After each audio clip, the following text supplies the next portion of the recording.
Hello दोस्तों, कैसे हैं आप लोग। आशा करते हैं आप लोग अच्छे होंगे और आप लोगों की पढ़ाई भी अच्छी चल रही होगी। जहाँ तक आप लोगों को पता है कि मैं घटना चक्र अवलोकन की पॉलिटी सीरीज़ को लेकर आई हूँ और इसी क्रम में हमारा 29 टॉपिक हो गया है। आज हमारा तीसवा टॉपिक है और आज के हमारे टॉपिक का नाम है कि उच्च न्यायालय एवं अधीनस्थ न्यायालय। तो इसको हम देखेंगे, इसके कुछ शॉर्ट नोट्स हैं, इसको देख लेते हैं, फिर इसके क्वेश्चन को देखेंगे हम दोस्तों।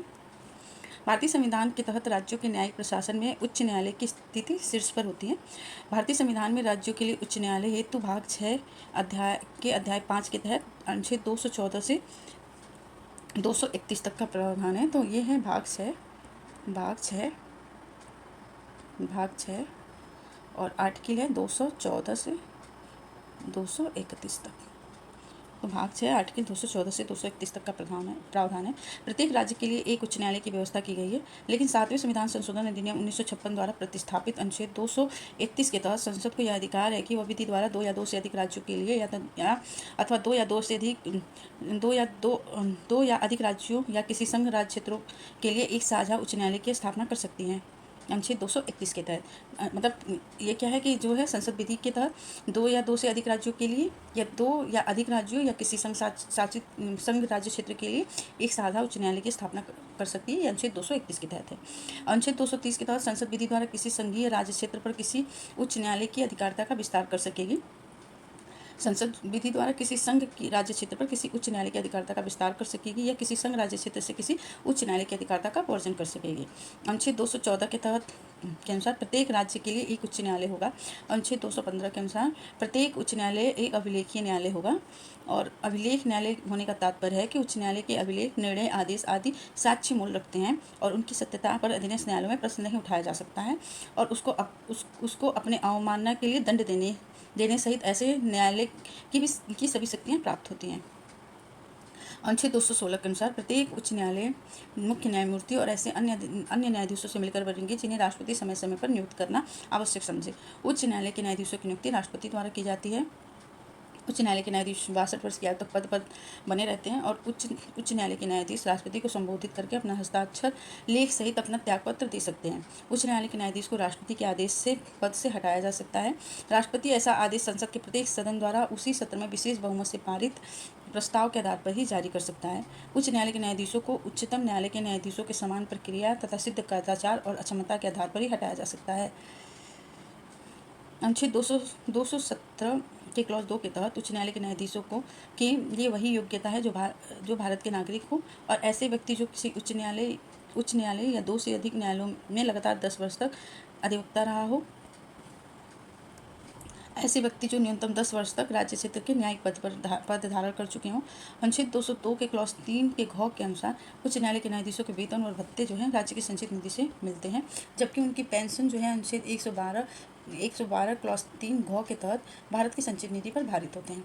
अनुच्छेद 223 के अनुसार उच्च न्यायालय के मुख्य न्यायाधीश का पद रिक्त रहने पर या अनुपस्थित रहने पर उस न्यायालय के अन्य न्यायाधीशों में से कार्यकारी मुख्य न्यायाधीश की नियुक्ति राष्ट्रपति करते हैं। अनुच्छेद 224 के अनुसार राष्ट्रपति किसी न्यायालय में कार्य में अस्थायी वृद्धि या कार्य में बकाया रहने के कारण सामूहिक रूप से अहृत व्यक्ति को 2 वर्ष या अनधिक अवधि के लिए अपर न्यायाधीश एडिशनल जज के रूप में नियुक्त कर सकते हैं तथा किसी उच्च न्यायालय के किसी न्यायाधीश के अनुपस्थित रहने या कर्तव्य के पालन में असमर्थ रहने की अवधि के लिए सम्यक रूप से अहृत किसी व्यक्ति को कार्यकारी न्यायाधीश एक्टिंग जज के रूप में नियुक्त कर सकते हैं। ऐसे न्यायाधीश भी 62 वर्ष की आयु तक ही पद धारण कर सकते हैं। अनुच्छेद 226 के तहत मूल अधिकारों को प्रवर्तित करने के लिए किसी अन्य प्रयोजन के लिए रिट जारी करने की शक्ति उच्च न्यायालय को है। अनुच्छेद 227 के अंतर्गत उच्च न्यायालय अपनी अधिकारिता वाले राज्य क्षेत्र के सभी न्यायालयों और एवं अधिकरणों, सशस्त्र बलों से संबंधित न्यायालय अधिकरण को छोड़कर पर अधिक्षेत्र करने की शक्ति रखता है। वर्तमान में उच्च न्यायालयों की संख्या 25 है तथा उनमें 7 का क्षेत्राधिकार एक से अधिक राज्यों संघ राज्यों पे है। संघ राज्य क्षेत्र में दिल्ली का अपना एकल क्षेत्राधिकार वाला उच्च न्यायालय है, जबकि जम्मू कश्मीर और लद्दाख का अपना साझा उच्च न्यायालय है। पंजाब हरियाणा उच्च न्यायालय पंजाब हरियाणा राज्यों तथा संघ राज्य क्षेत्र चंडीगढ़ का साझा उच्च न्यायालय है। दादर नागर हवेली और दमन दीव बॉम्बे उच्च न्यायालय के, अंडमान निकोबार कलकत्ता उच्च न्यायालय के, लक्षद्वीप केरल उच्च न्यायालय के तथा पुडुचेरी मद्रास उच्च न्यायालय के क्षेत्राधिकार में आता है। संसद उच्च न्यायालय के न्यायिक क्षेत्र में विस्तार कर सकती है। अनुच्छेद 241 के तहत संसद विधि द्वारा किसी संघ राज्य क्षेत्र के लिए उच्च न्यायालय गठित कर सकती है। किसी संघ राज्य क्षेत्र के लिए उच्च न्यायालय गठित कर सकती है या ऐसे संघ राज्य क्षेत्र में किसी न्यायालय को इस संविधान के सभी यकीनी प्रयोजनों के लिए उच्च न्यायालय घोषित कर सकती है। अनुच्छेद 241 के तहत संसद विधि द्वारा किसी संघ राज्य क्षेत्र के लिए उच्च न्यायालय गठित कर सकती है या ऐसे राज्य क्षेत्र में किसी न्यायालय को संविधान के सभी या किन्हीं प्रयोजनों के लिए उच्च न्यायालय घोषित कर सकती है। सर्वप्रथम 1862 में क्रमशः कलकत्ता, बम्बई और मद्रास में उच्च न्यायालय की स्थापना की गई थी। इलाहाबाद उच्च न्यायालय की स्थापना जो है 1866 में उत्तर पश्चिमी प्रांत हित उच्च न्यायालय के रूप में आगरा में सदर दीवानी अदालत के स्थान पर हुई थी। इलाहाबाद उच्च न्यायालय की स्थापना मूलतः 1866 में उत्तर पश्चिमी प्रांतों हित उच्च न्यायालय के रूप में आगरा में सदर दीवानी अदालत के स्थान पर हुई थी। वर्ष 1869 में इलाहाबाद स्थानांतरित कर दिया गया था और 1919 में इसे वर्तमान नाम दिया गया था। संविधान के भाग 6 के अध्याय 6 के अनुसार अनुच्छेद 233 से 237 तक अधीनस्थ न्यायालयों के हेतु प्रावधान किया गया है। अनुच्छेद 233(1) के अनुसार किसी राज्य में जिला न्यायाधीश नियुक्त होने वाले व्यक्ति की नियुक्ति तथा जिला न्यायाधीश की पदस्थापना एवं प्रोन्नति उस राज्य का राज्यपाल ऐसे राज्य के संबंध में अधिकारिता का प्रयोग करने वाले उच्च न्यायालय से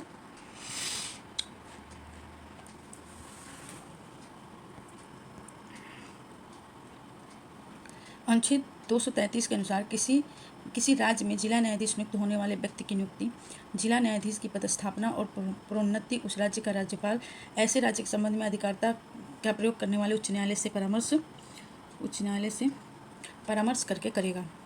अनुच्छेद 234 के अनुसार जिला न्यायाधीशों से भिन्न व्यक्तियों की किसी राज्य में न्यायिक सेवा में नियुक्ति उस राज्य के राज्यपाल द्वारा राज्य लोक सेवा आयोग से और ऐसे राज्य के संबंध में अधिकारिता का प्रयोग करने वाले उच्च न्यायालय के परामर्श करने के पश्चात राज्यपाल द्वारा इसके लिए बनाए गए नियमों के अनुसार की जाएगी।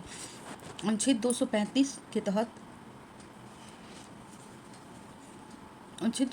के तहत उच्च न्यायालय अधीनस्थ न्यायालयों पर नियंत्रण रखता है। अनुच्छेद 235 के तहत उच्च न्यायालय अधीनस्थ न्यायालयों पर नियंत्रण रखता है।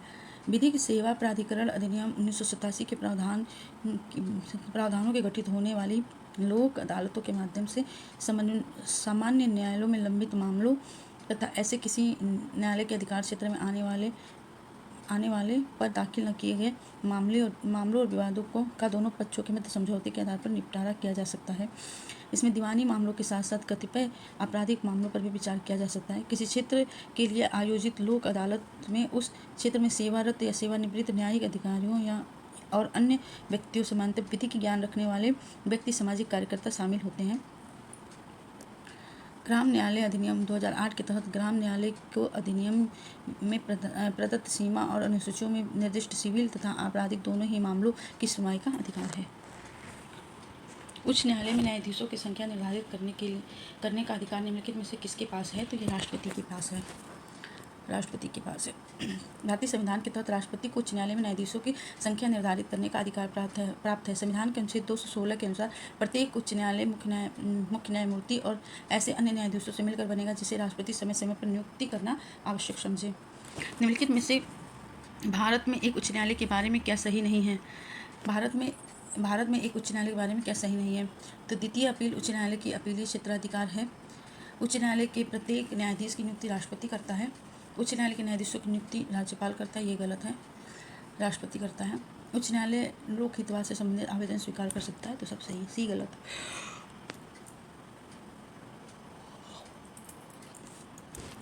भारतीय संविधान के अनुच्छेद 217 के अनुसार उच्च न्यायालय के मुख्य न्यायमूर्ति तथा अन्य न्यायाधीशों की नियुक्ति राष्ट्रपति करता है।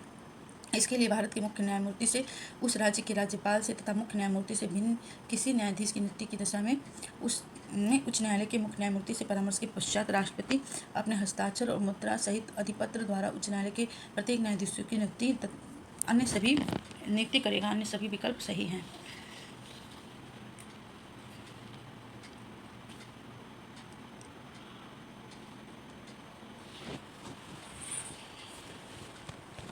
नोट सर्वोच्च न्यायालय के निर्णयों के द्वारा विकसित व्यवस्था के तहत यहाँ मुख्य न्यायमूर्ति के परामर्श से तात्पर्य संबंधित कॉलेजियम के परामर्श से है, जो इस संदर्भ में सर्वोच्च न्यायालय के मुख्य न्यायमूर्ति और 2 अन्य वरिष्ठ न्यायाधीशों में से तथा उच्च न्यायालय सर्वोच्च न्यायालय के मुख्य न्यायमूर्ति एवं 2 अन्य वरिष्ठ न्यायालयों तथा उच्च न्यायालय के मुख्य न्यायमूर्ति तथा 2 अन्य वरिष्ठ न्यायाधीशों से संरचित होता है। भारतीय संविधान के 21 अनुच्छेद के अनुसार भारत का राष्ट्रपति मुख्य न्यायाधीश के परामर्श से किसी उच्च न्यायालय के न्यायाधीश को एक उच्च न्यायालय से दूसरे उच्च न्यायालय स्थानांतरित किया जा सकता है। तो अनुच्छेद 222 के तहत भारतीय संविधान के अनुच्छेद 222 के अनुसार भारत के राष्ट्रपति भारत के मुख्य न्यायमूर्ति से परामर्श करने के पश्चात किसी न्यायाधीश का एक उच्च न्यायालय से दूसरे उच्च न्यायालय में स्थानांतरण कर सकता है। यह भारत के मुख्य न्यायमूर्ति के परामर्श से तात्पर्य उच्च न्यायालय के कॉलेजियम मुख्य न्यायमूर्ति और 4 अन्य उच्च न्यायालय के कॉलेजियम मुख्य न्यायमूर्ति और 4 अन्य वरिष्ठ न्यायाधीशों से संरचित के परामर्श से है। कार्यकारी न्यायाधीशों की नियुक्ति की जाती है तो ये उच्च न्यायालय में की जाती है।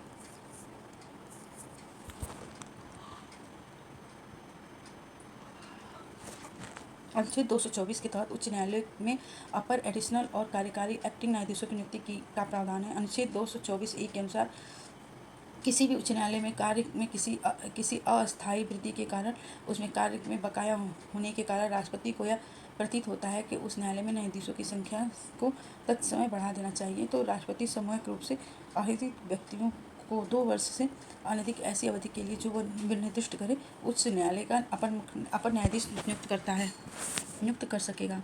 अनुच्छेद 224 के अनुसार जब किसी उच्च न्यायालय का मुख्य न्यायमूर्ति से भिन्न कोई न्यायाधीश अनुपस्थिति के कारण या अन्य कारण से अपने पद के कर्तव्यों का पालन करने में समर्थ है या मुख्य न्यायमूर्ति के रूप में अस्थायी रूप से कार्य करने के लिए नियुक्त किया जाता है, तब राष्ट्रपति सामूहिक रूप से आहरित किसी व्यक्ति को तब तक के लिए उस न्यायालय के लिए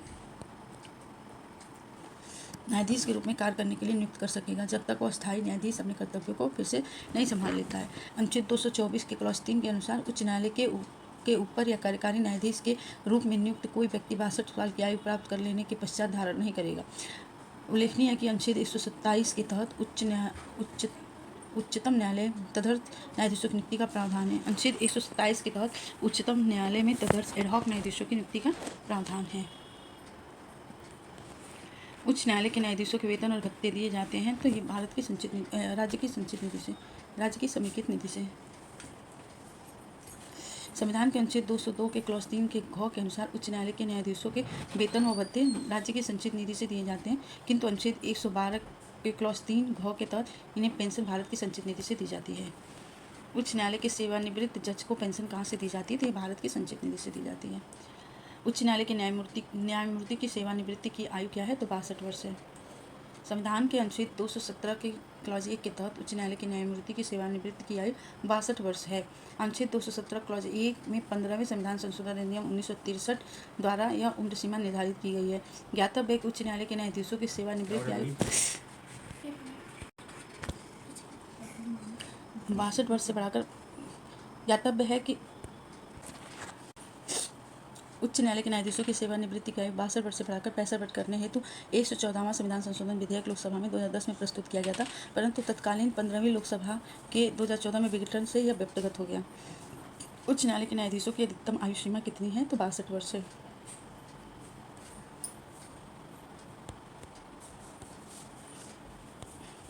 निम्नलिखित कथनों पर विचार कीजिए। भारत में 25 उच्च न्यायालय हैं, सही है।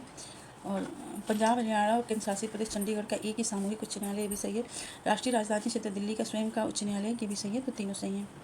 उच्च न्यायालय राज्य के न्यायिक प्रशासन का उच्चतम स्तंभ होता है। वर्तमान में भारत में उच्च न्यायालयों की संख्या 25 है। मार्च 2013 में पूर्वोत्तर 3 राज्यों मेघालय, मणिपुर और त्रिपुरा में नए उच्च न्यायालय की स्थापना की गई और 1 जनवरी 2019 में तेलंगाना और आंध्र प्रदेश के लिए पृथक उच्च न्यायालय अस्तित्व में आए। 1966 में पंजाब उच्च न्यायालय को बदलकर पंजाब हरियाणा उच्च न्यायालय किया गया, जो पंजाब, हरियाणा एवं केंद्र शासित प्रदेश चंडीगढ़ का साझा उच्च न्यायालय है। संघ राज्य क्षेत्रों में दिल्ली का अपना एक एकल क्षेत्राधिकार वाला उच्च न्यायालय है। भारत में उच्च न्यायालयों के संबंध में निम्नलिखित कथनों पर विचार कीजिए। देश में 18 उच्च न्यायालय हैं, तो गलत है, 25 हैं।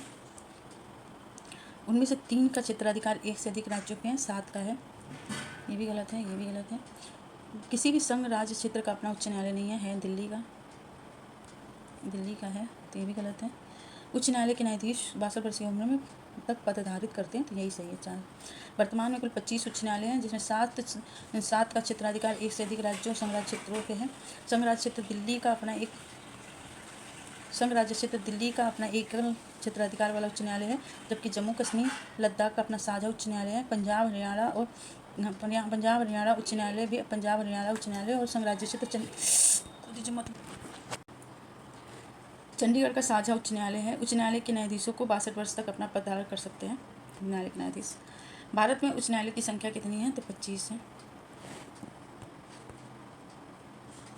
अंडमान निकोबार द्वीप पर निम्नलिखित उच्च न्यायालय में से किसका क्षेत्राधिकार है? तो अंडमान कोलकाता का है।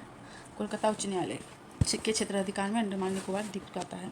अंडमान निकोबार द्वीप समूह पर कोलकाता उच्च न्यायालय का क्षेत्राधिकार है। वर्तमान में 7 उच्च न्यायालय ऐसे हैं जिनकी अधिकारता एक से अधिक संघ राज्य क्षेत्रों पे है। तो ये हैं, इस प्रकार है। बॉम्बे उच्च न्यायालय। बॉम्बे उच्च न्यायालय में महाराष्ट्र, गोवा और दादर नागर हवेली, दमन दीव आते हैं। कलकत्ता उच्च न्यायालय में पश्चिम बंगाल और अंडमान निकोबार आते हैं। गुवाहाटी उच्च न्यायालय में असम, अरुणाचल प्रदेश, मिजोरम, नागालैंड आते हैं। असम, अरुणाचल प्रदेश, मिजोरम और नागालैंड आते हैं। केरल उच्च न्यायालय में केरल और लक्षद्वीप आते हैं। मद्रास उच्च न्यायालय में तमिलनाडु और पुडुचेरी आते हैं। पंजाब हरियाणा उच्च न्यायालय में पंजाब, हरियाणा और चंडीगढ़ आते हैं। जम्मू और कश्मीर उच्च न्यायालय में जम्मू और कश्मीर और लद्दाख उच्च न्यायालय में जम्मू कश्मीर और लद्दाख आते हैं। निम्नलिखित उच्च न्यायालयों में से किस में से कौन एक से अधिक राज्य केंद्र शासित प्रदेशों के लिए है? तो दिल्ली नहीं है, मुंबई है। इसमें मुंबई में क्या है कि महाराष्ट्र, गोवा, दादर और नागर हवेली और दमन और दीव सब आते हैं इसमें। भारत में कितने उच्च न्यायालय की अधिकारिता में एक से अधिक राज्य या संघ राज्य क्षेत्र शामिल है? तो 7। भारत में कितने उच्च न्यायालय की अधिकारिता में एक से अधिक राज्य हैं, संघ राज्य क्षेत्र नहीं। एक से अधिक राज्य हैं तो 3 हैं। संघ राज्य क्षेत्रों को छोड़ दिया जाए तो 3 ऐसे उच्च न्यायालय हैं जिनमें अधिकारिता में एक से अधिक राज्य हैं। पहला गुवाहाटी में अरुणाचल, असम और नागालैंड, मिजोरम। अरुणाचल, असम, नागालैंड, मिजोरम। बॉम्बे में महाराष्ट्र और गोवा। और पंजाब में पंजाब और हरियाणा। उच्च न्यायालय में पंजाब हरियाणा। निम्नलिखित में से किस राज्य का अपना उच्च न्यायालय नहीं है? तो मणिपुर, सिक्किम, हिमाचल, उड़ीसा। पहले मणिपुर का अपना उच्च न्यायालय नहीं था, बाकी इसका भी अब बन गया है, सबका उच्च न्यायालय है। इसमें प्रश्नकाल के दौरान केवल मणिपुर राज्य का अपना उच्च न्यायालय नहीं था, यह गुवाहाटी उच्च न्यायालय के क्षेत्राधिकार में आता था। लेकिन 25 मार्च 2013 को मणिपुर उच्च न्यायालय की स्थापना हो चुकी है, तो सभी में अपना उच्च न्यायालय है। निम्नलिखित में से किन राज्यों में मार्च 2013 में उच्च न्यायालय स्थापित किए गए थे? तो मणिपुर, मेघालय,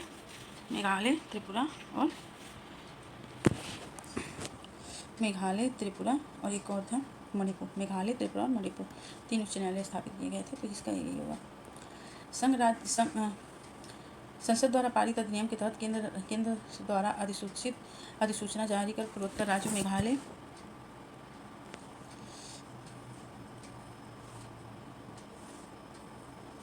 संसद द्वारा पारित अधिनियम के तहत केंद्र द्वारा अधिसूचना जारी कर पूर्वोत्तर राज्यों मेघालय, मणिपुर और त्रिपुरा हेतु 3 नए उच्च न्यायालय हाईकोर्ट का गठन किया गया था। मार्च 2013 में उच्च न्यायालय के तत्कालीन मुख्य न्यायाधीश अल्तमश कबीर द्वारा उद्घाटित होने के बाद कार्य प्रारंभ हुआ था। निम्न उच्च न्यायालयों में से किस उच्च न्यायालय का सबसे अधिक बेंच है? तो सबसे अधिक बेंच है बॉम्बे उच्च न्यायालय का, क्योंकि उसमें कलकत्ता उच्च न्यायालय की मूल पीठ कलकत्ता में और 2 बेंच पोर्ट ब्लेयर और जलपाईगुड़ी में है। मध्य प्रदेश उच्च न्यायालय की मूल पीठ जबलपुर में और 2 बेंच ग्वालियर और इंदौर में है। बॉम्बे उच्च न्यायालय की मूल पीठ मुंबई में और 4 बेंच नागपुर, पणजी, औरंगाबाद और कोल्हापुर में है। गुवाहाटी उच्च न्यायालय की मूल पीठ गुवाहाटी में और 3 बेंच कोहिमा, आइजॉल और ईटानगर में है। पहले गुवाहाटी उच्च न्यायालय की सर्वाधिक 6 बेंच थी, परंतु 2013 में मणिपुर, मेघालय और त्रिपुरा उच्च न्यायालय के गठन के बाद अब 3 बेंच शेष रह गई। वर्तमान परिप्रेक्ष्य में बॉम्बे उच्च न्यायालय के सर्वाधिक 4 बेंच है। तो ये 4 बेंच क्या है? नागपुर, पणजी, औरंगाबाद और कोल्हापुर में। निम्नलिखित में से कौन सा राज्य के उच्च न्यायालय का मुख्य क्षेत्राधिकार नहीं है? तो ये कौन सा जो है राज्य के उच्च न्यायालय का मुख्य क्षेत्राधिकार नहीं है? तो परामर्श संबंधी क्षेत्राधिकार ये नहीं है, ये सुप्रीम कोर्ट का है, राष्ट्रपति परामर्श लेता है। भारतीय संविधान के अनुसार परामर्श क्षेत्राधिकार अनुच्छेद 143 के तहत मात्र सर्वोच्च न्यायालय का ही है। प्रश्नगत अन्य क्षेत्राधिकार राज्यों के उच्च न्यायालय के भी हैं। ज्ञातव्य है कि संघ तथा राज्यों के बीच किसी विवाद यदि और जहाँ तक उस विवाद में विधि तथ्य का ऐसा प्रश्न शामिल हो जिस पर किसी विधिक अधिकार का अस्तित्व या विस्तार निर्भर है कि निर्णय का प्रारंभिक एवं एकमेव क्षेत्राधिकार सर्वोच्च न्यायालय के पास है, परंतु मूल अधिकारों को लागू करने के संबंध में रिक्त क्षेत्राधिकार उच्च न्यायालय का भी है अनुच्छेद 226 के तहत। जब किसी उच्च न्यायालय के मुख्य न्यायाधीश प्रशासनिक हैसियत से काम करता है तो वह अधीन होता है उच्च न्यायालय के अन्य न्यायाधीशों में से किसी भी रीट अधिकारिता की। जब किसी उच्च न्यायालय का मुख्य न्यायाधीश प्रशासनिक हैसियत से काम करता है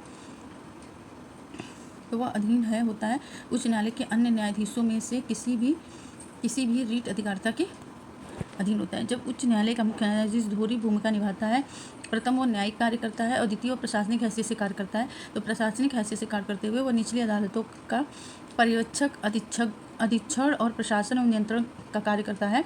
इन कार्यों में अपव्यवहार करने पर वह अन्य न्यायाधीशों की रीट अधिकारिता में आता है।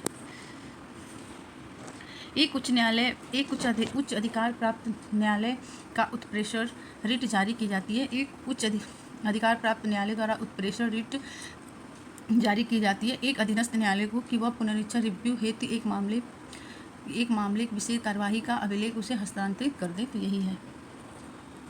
एक उच्च न्यायालय अधिकार प्राप्त न्यायालय द्वारा एक अधीनस्थ न्यायालय अथवा अर्ध न्यायिक अधिकरण निकाय को उत्प्रेषण रीट जारी की जाती है कि वह पर्यवेक्षक अधिकारिता के तहत वैधता की जांच हेतु एक मामले विशेष की कार्यवाही का अभिलेख उसे हस्तांतरित कर दे। यदि अधीनस्थ न्यायालय ने अपने अधिकार क्षेत्र से बाहर निर्णय दिया है या वैध अधिकार सीमा के भीतर भी प्राकृतिक न्याय के सिद्धांतों का उल्लंघन किया है तो ऊपरी न्यायालय उत्प्रेषण रीट द्वारा निचले न्यायालय के निर्णय को रद्द कर सकता है। विकल्प बी प्रतिषेध विकल्प और सी अधिकार परीक्षा एवं डी बंदी प्रत्यक्षकर रीट इनमें से 24 घंटे की अवधि के स्थान पर शीघ्र एवं बिना विलंब के होना चाहिए से संबंधित है। निम्न में से कौन सी एक याचिका अधीनस्थ न्यायालयों की कार्य पद्धति का परीक्षण करती है? तो अधीनस्थ न्यायालयों की कार्य पद्धति का परीक्षण करती है उत्प्रेषण रीट। उत्प्रेषण या प्रतिषेध याचिकाएं जो है अधीनस्थ न्यायालयों की कार्य पद्धति का परीक्षण करती है। जब अधीनस्थ न्यायालय अपने अधिकार क्षेत्र से बाहर किसी विषय पर सुनवाई करता है तो ऊपरी न्यायालय प्रतिषेध याचिका के द्वारा उससे मामले पर अग्रेतर कार्रवाई से रोकता है। और यदि अधीनस्थ न्यायालय अपने अधिकार क्षेत्र से बाहर निर्णय दे दिया है तो वैध अधिकार सीमा के भीतर भी प्राकृतिक न्याय के सिद्धांतों का उल्लंघन किया है, अपने अधिकार सीमा के भीतर भी प्राकृतिक न्याय के अधिकारों का उल्लंघन किया है, या तो पहले अपने अधिकार क्षेत्र से बाहर निर्णय दे दिया हो या फिर वैध अधिकार सीमा के अंदर भी अगर निर्णय दिया हो लेकिन प्राकृतिक न्याय के सिद्धांतों का उल्लंघन किया है, तो ऊपरी न्यायालय उत्प्रेषण याचिका के मामले में अभिलेख को अपने पास मंगाकर उस पर निर्णय को रद्द कर सकती है। प्रतिषेध रीट उच्चतम न्यायालय या उच्च न्यायालय द्वारा किसे और किस प्रयोजन से जारी किया गया आदेश है। तो किसी सरकारी अधिकारी को किसी विशिष्ट कार्रवाई के लिए प्रतिषेध करने के लिए गलत है। संसद विधानसभा को मद्य निषेध पर कोई विधि बनाने के लिए भी गलत है। निचली अदालत को किसी मामले में कार्यवाही जारी करने का प्रतिषेध करने के लिए यही सही है। प्रतिषेध रीट जो है रीट ऑफ प्रोहिबिशन उच्चतम या उच्च न्यायालय द्वारा किसी निचली अदालत को किसी मामले में कार्रवाई जारी रखने का प्रतिषेध करने के लिए जारी किया जाने वाला आदेश है। विधिक रूप से प्रतिषेध रीट का तात्पर्य प्रतिषेध करना, रोकना, मना करना या नियंत्रित करना होता है। यह एक विधिक उपचार होता है जिसे एक उच्चतम न्यायालय से यह सुनिश्चित करने के लिए प्राप्त किया जाता है कि एक निचला न्यायालय या न्यायाधिकरण अपनी न्यायिक सीमा से बाहर न जाए या अवैध तरीके से कार्य न करे। यह एक उच्चतम न्यायालय द्वारा निचले न्यायालय को उसके क्षेत्राधिकार से बाहर या प्राकृतिक न्याय के सिद्धांतों के विपरीत की जा रही कार्यवाही को रोकने के लिए जारी किया जाता है। प्रतिषेध रीट निचले अदालत में प्रतिषेध रीट जो है निचले न्यायालय में कार्यवाही लंबित होने की दशा में जारी की जा सकती है। इसे प्रशासनिक एजेंसियों, सांविधिक प्राधिकरणों या निजी व्यक्तियों या उद्यमों के विरुद्ध लागू नहीं किया जाता है। इसे किसी प्रशासनिक एजेंसी, सांविधिक प्राधिकरण, निजी व्यक्तियों या उद्यमों के विरुद्ध लागू नहीं किया जा सकता। ये सिर्फ न्यायालय, अधीनस्थ न्यायालय के खिलाफ ही लागू होते हैं। यह विशिष्ट रूप से केवल न्यायिक या अर्ध न्यायिक निकायों में ही लागू होता है। निम्न में से कौन एक रीट न्यायालय में कार्यवाही लंबित होने की दशा में लागू किया जाता है? तो यही है प्रतिषेध या प्रोहिबिशन। प्रतिषेध रीट अधीनस्थ न्यायालय में कार्यवाही लंबित रहने की दशा में लागू की जाती है। जब निचला न्यायालय अपने अधिकार क्षेत्र से बाहर किसी विषय पर सुनवाई करता है तो ऊपरी न्यायालय प्रतिषेध रीट जारी करके उस मामले पर अग्रेतर कार्रवाई करने से रोकता है। न्यायालय के आदेशों की जानबूझकर अवज्ञा करना या उसका पालन न करना या न्यायिक व्यवहार के बारे में अनादर सूचक भाषा का प्रयोग करना न्यायालय की अवमानना की कोटि में आता है। ये सही है। न्यायिक सक्रियता बाद न्यायपालिका के अवमाननापूर्ण व्यवहार को दंडित करने का दंडात्मक अधिकार दिए बिना कार्यान्वित नहीं किया जा सकता है। तो दोनों सही है पर व्याख्या नहीं है इसकी। भारत में न्यायालयों द्वारा जारी रिटों के संदर्भ में निम्नलिखित कथनों पर विचार कीजिए। किसी प्राइवेट संगठन के विरुद्ध जब तक कि उसको कोई सार्वजनिक कार्य नहीं सौंपा गया हो परमादेश नहीं जारी होगा। एकदम सही बात है। किसी कंपनी के विरुद्ध भले ही कोई सरकारी कंपनी हो परमादेश जारी नहीं होगा, गलत है। कोई भी लोक प्रणव व्यक्ति या पब्लिक माइंडेड पर्सन अधिकार परीक्षा क्यों वारंटो रिट प्राप्त करने हेतु न्यायालय में समावेदन करने के लिए याची पिटिशनर हो सकता है। तो ये भी सही है, 1 और 3 सही है। संविधान के अनुच्छेद 32 तथा अनुच्छेद 226 के तहत उच्चतम न्यायालय और उच्च न्यायालय में कुछ 5 प्रकार के रिट जारी करने की शक्तियाँ दी गई हैं, जिसमें बंदी प्रत्यक्षीकरण, परमादेश, प्रतिषेध, उत्प्रेषण और अधिकार परीक्षा रिट है। परमादेश का अर्थ है कि हम आदेश देते हैं। इसके द्वारा न्यायालय किसी व्यक्ति, लोक प्राधिकारी, अधीनस्थ न्यायालय, सरकार या निगम को के विधिक, सांविधिक या लोक कर्तव्य को करने या अवैध रूप से न करने का आदेश देता है। किसी प्राइवेट व्यक्ति या संगठन के विरुद्ध परमादेश रिट तभी जारी किया जाएगा जब उसको कोई सार्वजनिक कार्य सौंपा गया हो, तभी किसी प्राइवेट व्यक्ति के विरुद्ध परमादेश रिट जारी किया जाएगा। जब किसी कंपनी के विरुद्ध यदि कोई सरकारी कंपनी है तो परमादेश हो सकता है। अगर कोई सरकारी कंपनी है तो उसके खिलाफ भी परमादेश जारी हो सकता है। अधिकार परीक्षा जो रिट होता है ये याचिक कोई भी लोक प्रणव या पब्लिक माइंडेड पर्सन हो सकता है। उसका उस पद से हितबद्ध होना या उसका दावेदार होना आवश्यक नहीं है। तो ये भी सही है। उच्च न्यायालय के परमादेश जारी करने की शक्ति के अंतर्गत आते हैं, तो ये आते हैं सभी, मतलब संवैधानिक अधिकार, सांविधिक अधिकार, मौलिक अधिकार सभी आते हैं। उच्चतम न्यायालय के अनुच्छेद 32 के तहत उच्च न्यायालय को अनुच्छेद 226 के तहत मूल अधिकारों की रक्षा के लिए बंदी प्रत्यक्षीकरण, परमादेश, प्रतिषेध, उत्प्रेषण और अधिकार परीक्षा संबंधी रिट निकालने का अधिकार है। किंतु जहाँ उच्चतम न्यायालय केवल मूल अधिकारों की रक्षा के लिए इन्हें निकाल सकती है, वहीं उच्चतम न्यायालय केवल मूल अधिकारों की रक्षा के लिए रिट निकाल सकती है। वहीं उच्च न्यायालय मूल अधिकारों के साथ साथ अन्य विधिक अधिकारों, जिसके अंतर्गत सांविधिक अधिकार और प्रवर्तनीय संवैधानिक अधिकार शामिल हैं, को प्रवृत्त करने के लिए भी रिटों को निकाल सकता है। निम्नलिखित कथनों पर विचार कीजिए तथा दिए गए कूटों का सही उत्तर से चयन कीजिए। भारतीय नागरिकों के अधिकारों को संरक्षित रखने में उच्च न्यायालय सर्वोत्तम न्यायालय की अपेक्षा बढ़िया स्थिति में है।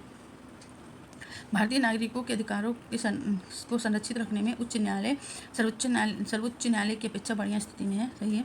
सर्वोच्च न्यायालय केवल मौलिक अधिकारों के संरक्षण के लिए ही परमादेश जारी कर सकता है, तो दोनों सही हैं, उसका स्पष्टीकरण भी है।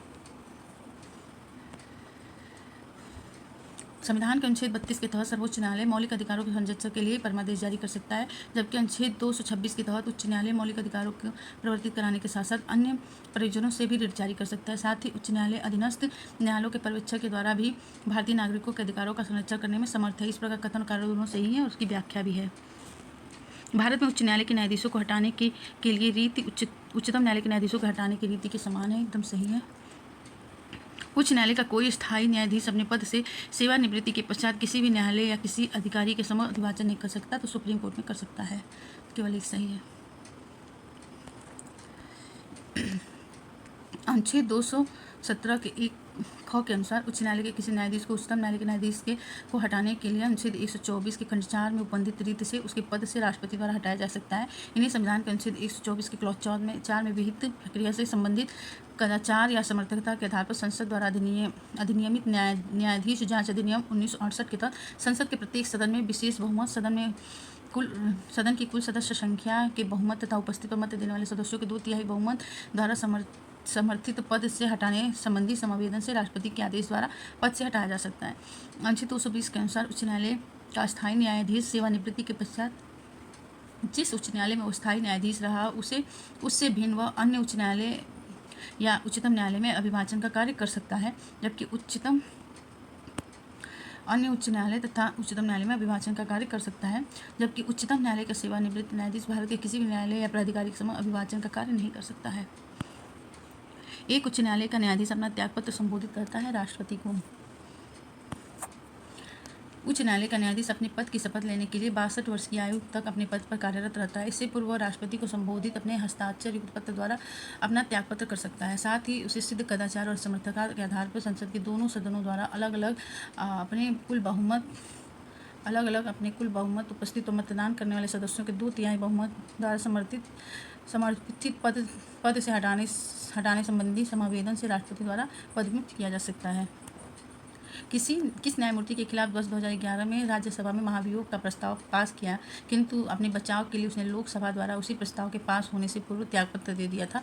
तो न्यायमूर्ति सौमित्र सेन थे। उन्होंने कोलकाता उच्च न्यायालय के पूर्व न्यायाधीश न्यायमूर्ति सौमित्र सेन पर लोक निधियों के दुरुपयोग करने के कारण वर्ष 2011 में राज्यसभा में महाभियोग प्रस्ताव पारित किया गया था।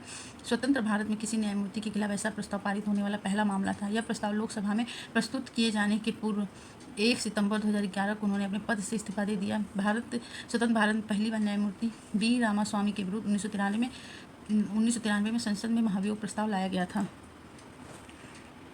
बाबरी मस्जिद राम जन्मभूमि विवाद को इलाहाबाद उच्च न्यायालय लखनऊ न्यायपीठ के समक्ष है का प्रकार है। ये है स्वामित्वाधिकार मुकदमा, टाइटल सूट। बाबरी मस्जिद या राम जन्मभूमि विवाद इलाहाबाद उच्च न्यायालय के समक्ष स्वत्वाधिकार मुकदमे के रूप में प्रस्तुत किया गया है, जिसमें विभिन्न पक्षों में बाबरी मस्जिद राम जन्मभूमि की जमीन और संपत्ति पर अपने दावे पेश किए गए हैं। वर्ष 2019 में सर्वोच्च न्यायालय द्वारा इस मुकदमे को अंतिम रूप से निस्तारित कर दिया गया। किस उच्च न्यायालय ने यह फैसला दिया था कि एक ही बार में 3 बार तलाक कहने से तलाक होना गैर कानूनी है? तो ये इलाहाबाद उच्च न्यायालय ने ये फैसला दिया था। इलाहाबाद उच्च न्यायालय ने रहमतुल्लाह बनाम उत्तर प्रदेश राज्य 1994 के मामले में निर्णय दिया था कि विधि के उपबंधों को विफल करने के उद्देश्य से एक ही बैठक में 3 बार तलाक कर दिया गया तलाक गैर कानूनी होगा, क्योंकि इस प्रकार का तलाक पवित्र कुरान और भारतीय संविधान के प्रावधानों दोनों के विरुद्ध है। मुस्लिम महिलाएं विवाह अधिकार संरक्षण अधिनियम 2019 के तहत एक ही बार में 3 बार तलाक कहने को संज्ञेय अपराध घोषित कर दिया गया। वर्ष 2008 में छत्तीसगढ़ उच्च न्यायालय के मुख्य न्यायाधीश कौन थे? तो ये उस समय का करंट का क्वेश्चन था। तो राजीव गुप्ता। विधि आयोग के किस अध्यक्ष ने अपनी रिपोर्ट में समर्थन किया है कि प्रत्येक उच्च न्यायालय के लिए 1/3 न्यायाधीश दूसरे राज्य के होने चाहिए? तो ये न्यायाधीश HR खन्ना ने बोला था। 8वें विधि आयोग के अध्यक्ष न्यायाधीश HR खन्ना ने आयोग की 80वीं रिपोर्ट न्यायाधीशों की नियुक्ति के तरीके में उच्च न्यायालय के 1/3 न्यायाधीश दूसरे राज्य से होने की सिफारिश की थी। जिला न्यायाधीश शब्द संविधान के किस अनुच्छेद में आया है? तो ये आया है अनुच्छेद 233 में। भारतीय संविधान के भाग 6 के अध्याय 6 के अनुच्छेद 233 में जिला न्यायाधीश शब्द का उल्लेख है, जिसके अंतर्गत जिला न्यायाधीशों की नियुक्ति का प्रावधान है। अनुच्छेद 230 उच्च न्यायालय के न्यायालयों की अधिकारिता के संघ राज्य क्षेत्रों का विस्तार से तथा अनुच्छेद 231 2 या 2 से अधिक राज्यों के लिए एक उच्च न्यायालय की स्थापना से, जबकि अनुच्छेद 232 7वें संविधान संशोधन अधिनियम 1956 द्वारा निरसन कर दिया गया।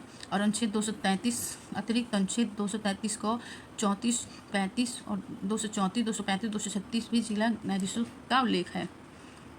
भारत के संविधान के अनुसार जिला न्यायाधीश अभिव्यक्ति के अंतर्गत सम्मिलित होगा। तो जिला न्यायाधीश अभिव्यक्ति के अंतर्गत सम्मिलित नहीं होगा तो मुख्य प्रेसिडेंसी मजिस्ट्रेट होगा, सेशन होगा और लघुवाद न्यायालय या मुख्य न्यायाधीश होगा। अधिकरण ट्रिब्यूनल न्यायाधीश नहीं होगा। अनुच्छेद 236 को के अनुसार जिला न्यायाधीश अभिव्यक्ति के अंतर्गत शामिल होगा नगर सिविल न्यायालय या न्यायाधीश, अपर जिला न्यायाधीश, संयुक्त जिला न्यायाधीश, सहायक जिला न्यायाधीश, लघुवाद न्यायालय के मुख्य न्यायाधीश, मुख्य प्रेसिडेंसी मजिस्ट्रेट, अपर मुख्य प्रेसिडेंसी मजिस्ट्रेट, सेशन न्यायाधीश, अपर सेशन न्यायाधीश और सहायक सेशन न्यायाधीश। अधिकरण न्यायाधीश इसमें शामिल नहीं होंगे। नीचे 2 वक्तव्य दिए गए हैं, जिसमें एक और कथन दूसरे को कारण कहा गया है। जिला न्यायाधीश जिले का सबसे बड़ा न्यायिक अधिकारी होता है। जिला न्यायाधीश जिले का सबसे बड़ा न्यायिक अधिकारी होता है, सही है। जिला न्यायाधीश के पास न्यायिक और प्रशासनिक दोनों प्रकार की शक्तियाँ होती हैं, जिसके पास जिले के अन्य सभी अधीनस्थ न्यायालयों के ऊपर पर्यवेक्षी शक्ति भी प्राप्त होती है। तो दोनों सही है, उसका स्पष्टीकरण भी है। इसका आंसर सही होगा।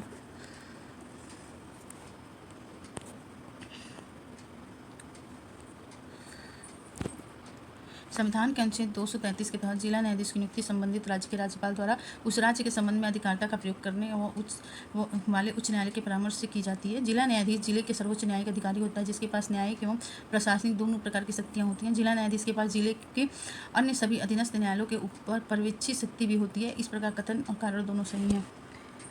भारत के संदर्भ में निम्नलिखित कथनों पर विचार कीजिए। न्यायिक हैसियत का अर्थ है कि अभियुक्त संबंधित मजिस्ट्रेट की हैसियत में है और ऐसे अभियुक्त को पुलिस स्टेशन के हवालात में रखा जाता है, न कि जेल में। न्यायिक हैसियत के दौरान मामले के प्रभारी पुलिस अधिकारी न्यायालय की अनुमति के बिना संदिग्ध व्यक्ति से पूछताछ नहीं कर सकते हैं।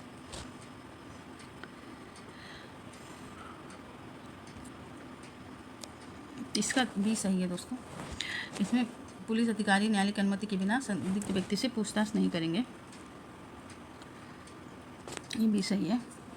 दंड प्रक्रिया सीआरपीसी की 1973 द्वारा तथा उसके स्थान पर 1 जुलाई 2024 में प्रभावी भारतीय नागरिक सुरक्षा संहिता 2023 के उपबंधों के तहत पुलिस हिरासत का तात्पर्य है कि अभियुक्त प्रभारी पुलिस अधिकारी या संबंधित जांच एजेंसी के अधिकारी की हिरासत में है तथा उसे पुलिस स्टेशन के हवालात या अधिकारी की हिरासत में रखा जाता है। इसके विपरीत न्यायिक हिरासत का अर्थ है कि अभियुक्त संबंधित मजिस्ट्रेट की हिरासत में है। अभियुक्त जो है संबंधित मजिस्ट्रेट की हिरासत में है तथा ऐसी स्थिति में अभियुक्त को केंद्रीय या राज्य कारागार में रखा जाता है। न्यायिक हिरासत का अर्थ है कि अभियुक्त संबंधित मजिस्ट्रेट की हिरासत में है तथा ऐसे व्यक्ति में अभियुक्त को केंद्रीय तथा राज्य कारागार में रखा जाता है। इस प्रकार ये सही नहीं है। न्यायिक हिरासत का अर्थ है कि अभियुक्त संबंधित मजिस्ट्रेट की हिरासत में है और अभियुक्त को केंद्रीय या राज्य कारागार में रखा जाता है, सही है। न्यायिक हिरासत के दौरान के मामले के प्रभारी पुलिस अधिकारी जांच अधिकारी न्यायालय की अनुमति के बिना संदिग्ध व्यक्ति से पूछताछ नहीं कर सकते हैं। हालांकि न्यायालय अपनी समझ प्रस्तुत किए गए तथ्यों के आधार पर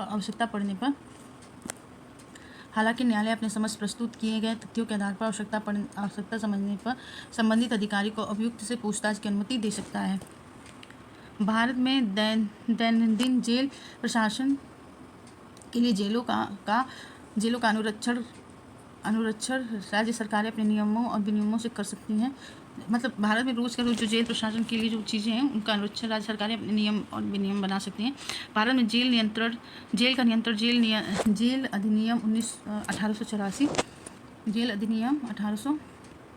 जेल अधिनियम 1884 द्वारा किया जाता है, जिससे जेल का विषय स्पष्ट रूप से प्रांतीय सरकारों के नियंत्रण में रहता है। तो दोनों सही हैं और इसकी व्याख्या भी सही कर रहे हैं। भारत में जेलों का नियंत्रण कारागार अधिनियम 1894 के तहत किया जाता है। इस अधिनियम में प्रांतीय सरकारों को जेलों के संबंध में नियम बनाने की शक्ति प्राप्त है और साथ ही संविधान की 7वीं अनुसूची के अंतर्गत कारागार संबंधी विषय राज्य सूची के प्रविष्टि 4 में रखा गया था। भारत में दैनंदिन जेल प्रशासन के लिए जेलों का अनुरक्षण एवं प्रबंधन राज्य सरकारों द्वारा स्वयं नियम विनियमों द्वारा किया जाता है। इस प्रकार कथन और कारण दोनों सही है, उसकी व्याख्या भी है। भारत के संदर्भ में निम्नलिखित कथनों पर विचार कीजिए। सरकारी विधि अधिकारी और विधिक फर्म अधिवक्ता के रूप में मान्यता प्राप्त है, किंतु कॉर्पोरेट वकील और पेटेंट न्यायवादी अधिवक्ता की मान्यता से बाहर हैं। सरकारी विधि अधिकारी और विधिक फर्म अधिवक्ता के रूप में मान्यता प्राप्त है, किंतु कॉर्पोरेट वकील और पेटेंट न्यायवादी अधिवक्ता की मान्यता से बाहर है। गलत है। विधिज्ञ परिषदों बार काउंसिल को विधिक शिक्षा और विधि महाविद्यालय की मान्यता के बारे में नियम अधिकृत करने की शक्ति है। मतलब बार काउंसिल को विधिक शिक्षा और विधिक महाविद्यालयों की मान्यता के बारे में नियम अधिकृत करने की शक्ति है, तो ये सही है। अधिवक्ता अधिनियम 1916 के प्रावधानों के अनुसार राज्य विधिक परिषदों की सूची में अधिवक्ता एडवोकेट के रूप में पंजीकृत व्यक्ति विधि स्नातक ही अधिवक्ता के रूप में मान्यता प्राप्त करता है। अतः सरकारी विधि अधिकारी, विधिक फर्म, कॉर्पोरेट वकील, पेटेंट न्यायवादी इत्यादि अधिवक्ता की श्रेणी में नहीं आते हैं। सिर्फ अधिवक्ता के रूप में पंजीकृत व्यक्ति विधि स्नातक ही अधिवक्ता होता है। कथन एक असत्य। अधिवक्ता अधिनियम 1961 के तहत काउंसिल को अपने पेशे को स्व विनियमित करने, प्रवेश और नामांकन संबंधी नियम बनाने, व्यवसायिक आचरण का मानक तय करने और विधिक शिक्षा और विधिक महाविद्यालयों को मान्यता के बारे में नियम अधिकृत करने आदि की शक्ति प्राप्त है। इस संदर्भ में बार काउंसिल ऑफ इंडिया तथा विधिक शिक्षा के मापदंडों और विधि डिग्रियों की मान्यता संबंधी नियम, रूल्स ऑफ लीगल एजुकेशन बनाए गए हैं। लोक अदालत के संदर्भ में निम्नलिखित कथनों में से कौन सा कथन सही नहीं है? तो लोक अदालतों की अधिकारिता मुकदमा दायर करने से पहले के मामलों का निपटान करने की है और उस मामलों का नहीं जो किसी न्यायालय में लंबित है, सही है। लोक अदालतें ऐसे मामलों का निपटान कर सकती है जो सिविल है, न कि आपराधिक है, भी सही है। प्रत्येक लोक अदालतों कौन सा सही नहीं सही है, कौन सा सही है, सॉरी दोस्तों मुझे लगा कौन सा सही नहीं है, तो देखी हूँ सही नहीं है। तो लोक अदालतों के अधिकारिता का मुकदमा दायर करने से पहले निपटान करने के लिए उन मामलों का जो कि किसी न्यायालय में लंबित है, तो ये गलत है। और लोक अदालतें ऐसे मामलों का निपटारा कर सकती हैं जो सिविल है, न कि आपराधिक, तो दोनों का करती हैं। प्रत्येक लोक अदालत केवल सेवारत और सेवानिवृत्त न्यायिक अधिकारी ही नियुक्त हो सकते हैं, अन्य कोई व्यक्ति नहीं, कोई भी नहीं। उपयुक्त में से कोई भी कथन सही नहीं है इसका। आइए इसका एक्सप्लेनेशन देख लेते हैं। विधिक सेवा प्राधिकरण अधिनियम 1987 के प्रावधान के तहत गठित होने वाली लोक अदालतों में सामान्य न्यायालयों से लंबित मामले ऐसे किसी न्यायालय के अधिकार क्षेत्र में आने वाले या दाखिल न किए गए मामले विवादों या दोनों पक्षों के मध्य समझौते के आधार पर निपटारा किया जा सकता है। इसमें दीवानी के साथ साथ कतिपय आपराधिक मामलों पर भी विचार किया जाता है। किसी क्षेत्र के लिए आयोजित की जाने वाली लोक अदालतों में उस क्षेत्र के सेवारत, सेवानिवृत्त अधिकारी तथा अन्य व्यक्ति, जो समांतर विधि का ज्ञान रखने वाले व्यक्ति, सामाजिक कार्यकर्ता शामिल होते हैं। इस प्रकार डी सही नहीं है, डी सही उत्तर है, मतलब कोई सही नहीं था इसमें। ग्राम न्यायालय अधिनियम के संदर्भ में निम्नलिखित कथनों पर विचार कीजिए। तो इस अधिनियम के अनुसार ग्राम न्यायालय केवल सिविल मामलों की सुनवाई करता है, आपराधिक की नहीं, गलत है, ये गलत है। यह अधिनियम स्थानीय सामाजिक सक्रियतावादियों को मध्यस्थ सुलहकर्ताओं के रूप में स्वीकार करता है, तो ये सही है, इसका बी सही है केवल। ग्राम न्यायालय अधिनियम 2008 की धारा 11 के अंतर्गत ग्राम न्यायालय को अधिनियम में प्रदत्त सीमा और अनुसूचियों में निर्दिष्ट सिविल तथा आपराधिक दोनों ही प्रकार के मामलों की सुनवाई का अधिकार है। अधिनियम सिविल और आपराधिक दोनों ही मामलों की सुनवाई का अधिकार है। अधिनियम की धारा 27 के अनुसार स्थानीय सामाजिक सक्रियतावादी को मध्यस्थ सुलहकर्ता के रूप में स्वीकार किया गया है। भारत में चलित न्यायालय किसका मानस पुत्र है? तो APJ अब्दुल कलाम का। 4 अगस्त 2007 को हरियाणा के तत्कालीन मेवात, वर्तमान नूंह जिले में स्थित पुन्हाना में देश की पहली मोबाइल सचल अदालत का उद्घाटन किया गया था। इसका शुभारंभ भारत के तत्कालीन मुख्य न्यायाधीश KG बालकृष्णन ने किया था। इसका उद्देश्य सुदूर व पिछड़े इलाकों तक न्यायिक व्यवस्था का लाभ पहुंचाना था। इस प्रकार न्यायालयों की परिकल्पना सर्वप्रथम भूतपूर्व राष्ट्रपति APJ अब्दुल कलाम की थी। तो दोस्तों आज का टॉपिक हमारा यही समाप्त होता है। मिलते हैं आपसे नेक्स्ट टॉपिक में, तब तक के लिए नमस्कार, बाय बाय।